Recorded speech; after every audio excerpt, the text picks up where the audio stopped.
Hello everyone, welcome to my channel. आज हम इस वीडियो में एनर्जी लेवल डायग्राम डिस्कस करेंगे CO एंड NO मॉलिक्यूल का, carbon monoxide and nitric oxide molecule का एनर्जी लेवल डायग्राम किस प्रकार बनता है, किस प्रकार से इलेक्ट्रॉन फील होते हैं एंड किस प्रकार से बॉन्ड ऑर्डर निकाला जाता है। डिटेल में समझेंगे। बहुत इंपॉर्टेंट टॉपिक है BSc एंड MSc लेवल के सेमेस्टर एग्जाम्स के लिए। डायरेक्टली यहाँ से क्वेश्चंस पूछे जाते हैं, डायरेक्टली आपको जो है एनर्जी लेवल डायग्राम बनाने के लिए आता है। सो स्टार्ट करते हैं CO मॉलिक्यूल से। कार्बन मोनोऑक्साइड में किस प्रकार से इसका एनर्जी लेवल डायग्राम बनेगा। सो बेसिक आपको इसका पता होगा कि the carbon atom have 6 electron. ठीक है, तो कार्बन जो मोनोऑक्साइड है ये कार्बन और ऑक्सीजन एटम से मिलकर बना हुआ है। ठीक है, ये मॉलिक्यूल। सो कार्बन एटम के पास 6 इलेक्ट्रॉन होते हैं एंड ऑक्सीजन एटम के पास 8 इलेक्ट्रॉन होते हैं। सो इसी कारण जो है टोटल 14 इलेक्ट्रॉन जो होंगे CO मॉलिक्यूल में। ठीक है, तो टोटल जो है 14 इलेक्ट्रॉन होंगे कार्बन मोनोऑक्साइड मॉलिक्यूल में, क्योंकि कार्बन के पास 6 और ऑक्सीजन के पास 8 है। अब इसका एनर्जी लेवल डायग्राम कैसे बनाएंगे, देखिए बहुत सिंपल सा है। पहले जो है यहाँ पे इतना तो आपको बेसिक हमने पिछले वीडियो में डिस्कस किया है कि इस साइड जो होते हैं ये जो है एटॉमिक ऑर्बिटल होते हैं, और जितने एटॉमिक ऑर्बिटल पार्टिसिपेट करते हैं उतना मॉलिक्यूलर ऑर्बिटल बनता है। ठीक है, तो ये जो है एटॉमिक कार्बन का जो है एटॉमिक ऑर्बिटल है ये वाला line 1s2 and 2s2 and ये 2p। ठीक है, 2p2 होगा यहाँ पे। ठीक है, 2p2 ये जो है एटॉमिक ऑर्बिटल है कार्बन का, और ये एटॉमिक ऑर्बिटल है ऑक्सीजन का 1s2 2s2 और 2p4। ठीक है, इस प्रकार से मतलब कि ये जो है जनरल इलेक्ट्रॉनिक कॉन्फ़िगरेशन है 1s2 2s2 2p2 होगा कार्बन का। ठीक है, एंड इसका जो है 1s2 2s2 और 2p4 होगा ऑक्सीजन का। तो ये एटॉमिक ऑर्बिटल में इलेक्ट्रॉन को इस प्रकार से फिल कर लिया जाता है। अब हम मॉलिक्यूलर ऑर्बिटल जो बीच वाला होता है इसमें कैसे फिल करेंगे इलेक्ट्रॉन को,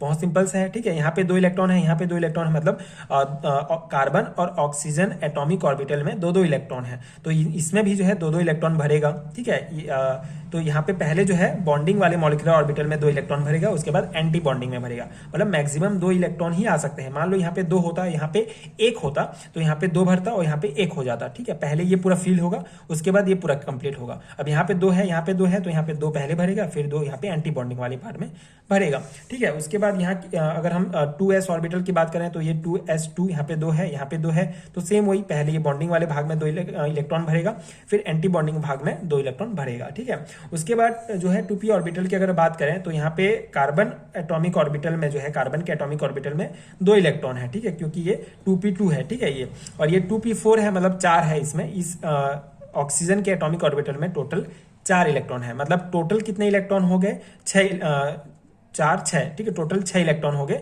तो 6 इलेक्ट्रॉन को ही हमको इस मॉलिक्यूलर ऑर्बिटल में भरना होगा। ठीक है, यहाँ पे 3 3 6 टोटल 6 एटॉमिक ऑर्बिटल है, तो 6 हमारा मॉलिक्यूलर ऑर्बिटल बनेगा। 2 3 4 5 6। ठीक है, और टोटल 6 इलेक्ट्रॉन है, तो 6 इलेक्ट्रॉन इसमें भरेगा। तो पहले किस में भरेगा, पाई 2px में भरेगा, उसके बाद पाई 2py में भरेगा। तो यहाँ पे पाई 2px में 2 इलेक्ट्रॉन पहले भरेगा, वो कंप्लीट होगा, उसके बाद पाई 2py में भरेगा। ठीक है, उसके बाद इसमें भरेगा सिग्मा 2pz में। तो टोटल 6 इलेक्ट्रॉन है, 6 यहीं पे भर गए, खत्म हो गए। तो यहाँ पे एंटी बॉन्डिंग वाले पार्ट्स में कोई भी हम इलेक्ट्रॉन नहीं भरेंगे, क्योंकि यहीं पे पूरा हमारा 6 कंप्लीट हो गया। ठीक है, तो इस प्रकार से इसमें भरेगा, और ये इसका एनर्जी लेवल डायग्राम बनाएंगे। ठीक है, कार्बन मोनोऑक्साइड मॉलिक्यूल का। ठीक है, पहले 1s ऑर्बिटल के लिए, फिर 2s के लिए, फिर 2p के लिए, और इस प्रकार से इलेक्ट्रॉन को फिल करेंगे। ये हो गया बेसिक। ठीक है, इस प्रकार एनर्जी लेवल डायग्राम बनेगा। आपको ये एनर्जी वाला लाइन खींचना बहुत जरूरी है, क्योंकि ये जो एनर्जी को शो कर रहा है कि लो से हाई की ओर एनर्जी बढ़ रहा है। ठीक है, ऐसे the point to note here is that the energy of sigma 2pz orbital is higher than the energy of pi 2px orbital. ठीक है, तो ये एक इंपॉर्टेंट पॉइंट है जो आपको इस CO मॉलिक्यूल के लिए ध्यान रखना है। ठीक है, यहाँ पे आप देख सकते हैं जो सिग्मा 2pz ऑर्बिटल है इसका एनर्जी हायर है। ठीक है, ये सिग्मा 2pz का एनर्जी हायर है किसकी तुलना में, पाई 2px की तुलना में। ठीक है, तो यहाँ पे पाई 2px में पहले भरेगा, उसके बाद पाई 2py में भरेगा, फिर सिग्मा 2pz में भरेगा, क्योंकि अगर इसको हम ये एनर्जी को शो कर रहा है तो एनर्जी जो है इसका ज्यादा है। तो ये एक पॉइंट आपको ध्यान रखना है। तो इसीलिए इसका इलेक्ट्रॉनिक कॉन्फ़िगरेशन CO मॉलिक्यूल का कैसे होगा, सिग्मा 1s2 में पहले भरेगा, फिर एंटी बॉन्डिंग वाले पार्ट में, फिर यहाँ पे सिग्मा 2s में भरेगा, फिर सिग्मा स्टार 2s में 2 इलेक्ट्रॉन भरेगा, फिर यहाँ पे पाई 2px में जो है 2 इलेक्ट्रॉन भरेगा। ठीक है, पाई टू पी एक्स में भरेगा, फिर पाई टू पी वाई में भरेगा, फिर पाई टू पी जेड में भरेगा। ठीक है, तो ये आपको ध्यान रखना है। मतलब पिछला जो हमने ऑक्सीजन एंड नाइट्रोजन का देखा था उसमें पहले सिग्मा टू पी जेड में भरता था, लेकिन इसमें जो है कार्बन मोनोऑक्साइड वाले मॉलिक्यूल में इसका एनर्जी ज्यादा है, इसलिए जो है ये बाद में भरेगा इसमें। ठीक है, तो ये आपको ध्यान रखना है। अब बॉन्ड ऑर्डर कैसे निकालेंगे, सिंपल सा है जो फॉर्मूला। ठीक है, जो बॉन्डिंग वाले पार्ट है मॉलिक्यूलर ऑर्बिटल उसमें पहले भरेगा, फिर एंटी बॉन्डिंग वाले पार्ट में भरेगा, 2 से भाग देंगे। तो यहाँ पे हम काउंट कर लेते हैं बॉन्डिंग वाले में कितना होगा। बॉन्डिंग वाले में 2 4 5 6 7 8 9 10। ठीक है, टोटल 10 हो जाएगा। ठीक है, तो टोटल 10 हो गया बॉन्डिंग वाले पार्ट में। एंटी बॉन्डिंग में कितने इलेक्ट्रॉन है, 2 4। ठीक है, इस प्रकार से 4। तो हमारा बॉन्ड ऑर्डर कैसे निकलेगा, यहाँ पे जो है नए से हम लिख देते हैं। ठीक है, NB माइनस NA। ठीक है, बॉन्डिंग वाले पार्ट और एंटी बॉन्डिंग। तो बॉन्डिंग में हमारा टोटल जो है 10 इलेक्ट्रॉन है, एंटी बॉन्डिंग में जो है टोटल हमारा 4 इलेक्ट्रॉन है। ठीक है, 2 से भाग देंगे मतलब 6/2 हो जाएगा, मतलब 3 यहाँ पे हमारा बॉन्ड ऑर्डर निकल जाएगा। ठीक है, 3 बॉन्ड ऑर्डर मतलब कि कार्बन और ऑक्सीजन के बीच जो है टोटल 3 बॉन्ड है, जिसमें जो है 1 सिग्मा बॉन्ड होता है और 2 पाई बॉन्ड होता है। ठीक है, 3 बॉन्ड इस प्रकार से होंगे। तो ये आपका ऐसे निकालना है। मैग्नेटिक बिहेवियर डायमैग्नेटिक होगा। ठीक है, तो ये आपको ध्यान रखना है, क्योंकि डायमैग्नेटिक, क्योंकि ये पूरा कोई भी इसमें अनपेयर्ड इलेक्ट्रॉन नहीं है। ठीक है, तो ये हो गया कार्बन मोनोऑक्साइड मॉलिक्यूल का जो है electronic configurations and bond order और ये एनर्जी लेवल डायग्राम। तो इस प्रकार आपको निकालना है। आई होप आपको समझ में आ गया होगा एंड ये नोट्स आपके एग्जाम प्रिपरेशंस के लिए हेल्पफुल रहा होगा। सो बहुत इंपॉर्टेंट टॉपिक है, यहाँ से डेफिनेटली क्वेश्चंस पूछा जाता है। अब हम सेकंड जो हमारा एग्जांपल देखेंगे वो है नाइट्रिक ऑक्साइड NO मॉलिक्यूल का। तो इसका भी सेम सिंपल सा ही कॉन्सेप्ट होगा। अगर हम NO मॉलिक्यूल की बात करें, so NO molecule, nitrogen atom has 7 electron and oxygen atom has 8 electrons, hence there are total 15 electron in NO molecule. ठीक है, टोटल जो है 15 इलेक्ट्रॉन होंगे। तो वही पहले ये जो है एटॉमिक ऑर्बिटल है नाइट्रोजन का, ये एटॉमिक ऑर्बिटल है ऑक्सीजन का, ये वाला लाइन। ठीक है, तो 1s2 2s2 2p3 होगा नाइट्रोजन का जनरल इलेक्ट्रॉनिक कॉन्फ़िगरेशंस। तो यहाँ पे 1s वाले ऑर्बिटल में 2 इलेक्ट्रॉन, इसमें 2 और इसमें 3 इलेक्ट्रॉन। ऑक्सीजन की बात करें तो इसमें 2, इसमें 2 और इसमें टोटल 4 इलेक्ट्रॉन हो जाएंगे। ठीक है, तो इसका कैसे भरेगा, पहले 1s ऑर्बिटल की बात करें तो इसमें जो है 2 इलेक्ट्रॉन है, तो पहले बॉन्डिंग वाले पार्ट में भर जाएगा, फिर एंटी बॉन्डिंग वाले पार्ट में भर जाएगा।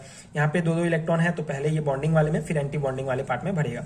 अब यहाँ पे p ऑर्बिटल की बात करें तो इसमें टोटल कितने हैं, टोटल जो है 2 3 4 5 6 7, टोटल 7 इलेक्ट्रॉन है। तो 7 इलेक्ट्रॉन इसमें भरेंगे। तो पहले इसमें 2 भर जाएगा, फिर 2 इसमें, फिर 2 इसमें, उसके बाद 1 हमारा और बच गया। ठीक है, तो 1 जो है इसमें जाके भर जाएगा। ठीक है, ये एंटी बॉन्डिंग वाले में। ठीक है, पाई स्टार 2px में भरेगा। तो इस प्रकार से जो है इसका इलेक्ट्रॉन जो है इस प्रकार से भरेंगे। इधर वाले ये जो है एटॉमिक ऑर्बिटल कहलाते हैं, बीच वाले मॉलिक्यूलर ऑर्बिटल कहलाते हैं। तो एटॉमिक ऑर्बिटल में जितना इलेक्ट्रॉन होता है वो मॉलिक्यूलर ऑर्बिटल में भरेंगे, और जितने एटॉमिक ऑर्बिटल पार्टिसिपेट करते हैं उतना ही मॉलिक्यूलर ऑर्बिटल हमारा फॉर्मेशन होता है। तो इस प्रकार से ये पूरा भर जाएगा और ये एनर्जी लेवल डायग्राम बन जाएगा nitrogen molecule, sorry NO molecule का। ये एनर्जी लेवल डायग्राम बन जाएगा NO मॉलिक्यूल का। ये एनर्जी वाला लाइन आप देख सकते हैं, ये जो है लो से हाई की ओर एनर्जी बढ़ रहा है। ठीक है, तो इस प्रकार से ये पूरा बन जाएगा एनर्जी लेवल डायग्राम। और इसमें कुछ इसका इलेक्ट्रॉनिक कॉन्फ़िगरेशंस अगर हम देखें तो सिंपल सा है। 1s2 में 2 इलेक्ट्रॉन भरेगा 1s में। ठीक है, सिग्मा 1s में बॉन्डिंग वाले में, फिर एंटी बॉन्डिंग वाले पार्ट सिग्मा स्टार में 1s2 भरेगा, 2 इलेक्ट्रॉन भरेगा, फिर सिग्मा 2s में 2 इलेक्ट्रॉन, सिग्मा स्टार 2s में 2 इलेक्ट्रॉन, सिग्मा 2pz में 2 इलेक्ट्रॉन, पाई 2px में 2, फिर 2py में 2, फिर स्टार में 2 1 भरेगा, और इसमें 0 रहेगा। ठीक है, तो इस प्रकार से ये हमारा जो है निकल जाएगा इलेक्ट्रॉनिक कॉन्फ़िगरेशंस। अब इसका हम बॉन्ड ऑर्डर कैसे निकालेंगे, सिंपल सा फॉर्मूला NB माइनस NA/2। तो बॉन्डिंग वाले पार्ट्स में कितने इलेक्ट्रॉन है हम काउंट कर लेते हैं, 2 4 5 6 7 8 9 10। ठीक है, टोटल 10 हो जाएंगे। और यहाँ पे एंटी बॉन्डिंग वाले पार्ट्स में हो जाएगा 2 4 5। ठीक है, टोटल 5 हो जाएगा। तो 10 जो है हमारे बॉन्डिंग वाले पार्ट में है, टोटल 5 जो है हमारे एंटी बॉन्डिंग पार्ट में है। इसको भाग देंगे तो वही आ जाएगा 5/2, मतलब यहाँ पे टोटल जो है 2.5 इसका बॉन्ड ऑर्डर निकल जाएगा। ठीक है, मतलब और इसका जो मैग्नेटिक बिहेवियर है ये पैरामैग्नेटिक होगा, क्योंकि इसमें जो है एक क्या है अनपेयर्ड इलेक्ट्रॉन है, यहाँ पे आप देख सकते हैं। ठीक है, ये वाला है। तो इस प्रकार से इसका जो है आपको बॉन्ड ऑर्डर निकालना है। ये हो गया बेसिक जो है NO मॉलिक्यूल का एनर्जी लेवल डायग्राम। तो आई होप ये समझ में आ गया होगा एंड आपकी एग्जाम प्रिपरेशंस के हेल्पफुल रहा होगा। इसके अलावा अगर आपको कोवलेंट बॉन्ड यूनिट का कंप्लीट हाइड्रोजन नोट चाहिए तो नीचे आपको लिंक मिल जाएगा description box and pin comment में, वहां से आप चेक कर सकते हैं एंड ये नोट्स डाउनलोड कर सकते हैं। डेफिनेटली आपकी एग्जाम प्रिपरेशंस के लिए बहुत हेल्पफुल होगा। एंड अगर वीडियो हेल्पफुल है तो आगे की वीडियोस के लिए प्लीज चैनल के साथ जुड़े रहिए। Thank you so much for watching.